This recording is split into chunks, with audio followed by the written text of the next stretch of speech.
Oi pessoal, eu sou Amanda Sadala, sou administradora pública, cofundadora e diretora executiva da Serenas.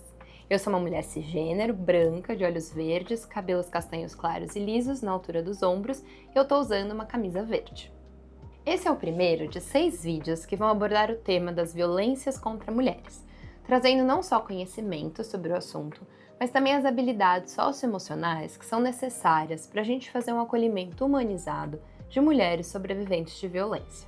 Nesse vídeo, a gente vai falar sobre as raízes das violências baseadas no gênero e pegar algumas dicas de como acolher uma vítima. Bora lá?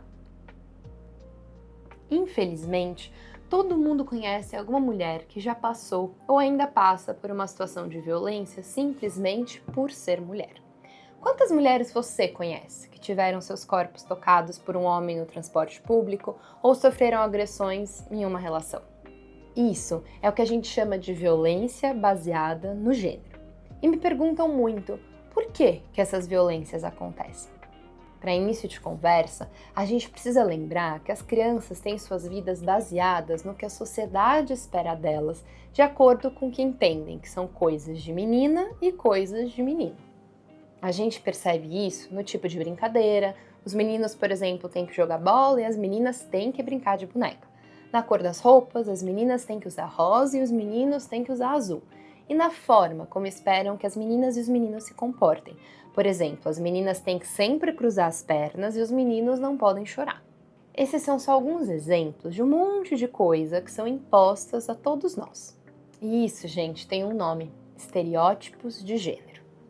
Só que são esses estereótipos que fazem com que os homens acreditem que são superiores às mulheres. Dá pra acreditar? A gente vê isso em vários espaços. Por exemplo, os homens não realizam as atividades domésticas ou não cuidam dos filhos porque acham que isso é coisa de mulher. Ou outros homens que recebem salários mais altos que o de mulheres, mas fazendo exatamente o mesmo trabalho.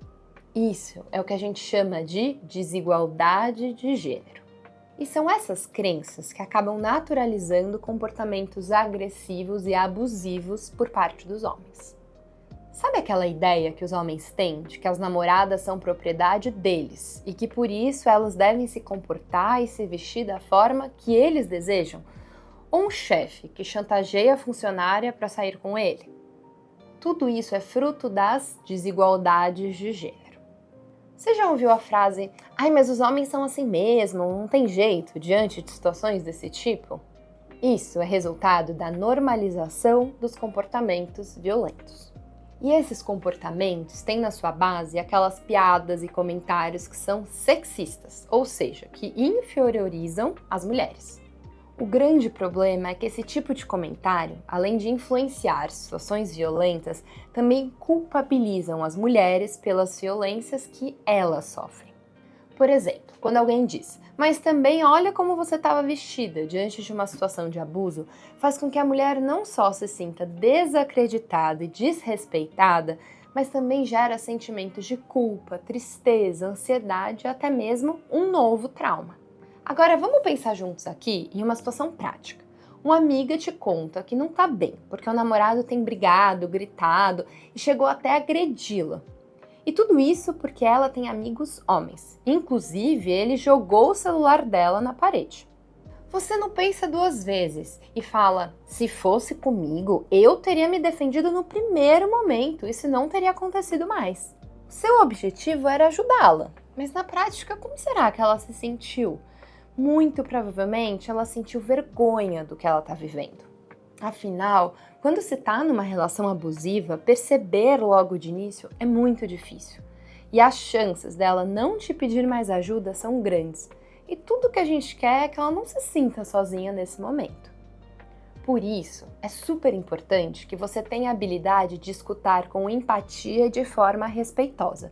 Isso é fundamental para um acolhimento humanizado e efetivo. A verdade é que por mais que a gente sinta vontade de opinar e tentar resolver a situação da nossa maneira, a gente precisa respirar a fundo para entender de fato o que a vítima precisa para se sentir mais forte e sair dessa relação, mesmo que a escolha dela seja diferente do que a gente faria. Ouvir ativamente ajuda as vítimas a se sentirem validadas, respeitadas e acolhidas. E quando as suas falas são validadas e respeitadas, as vítimas têm a oportunidade de conhecer mais sobre as suas necessidades e os seus gatilhos. E, consequentemente, isso pode ajudá-las a se sentirem mais seguras e fortalecidas para sair de ciclos de violência. Em resumo, diante de um pedido de ajuda, preste atenção nas palavras, tom de voz, linguagem corporal e emoções da outra pessoa, evitando interrupções, distrações e dar suposições ou conselhos, a menos que a vítima peça por isso. E aí, topa fazer um atendimento acolhedor e humanizado? No próximo vídeo, falaremos sobre o tema de interseccionalidades, que tem tudo a ver com as violências baseadas no gênero. Para conhecer o material completo, acesse o QR Code.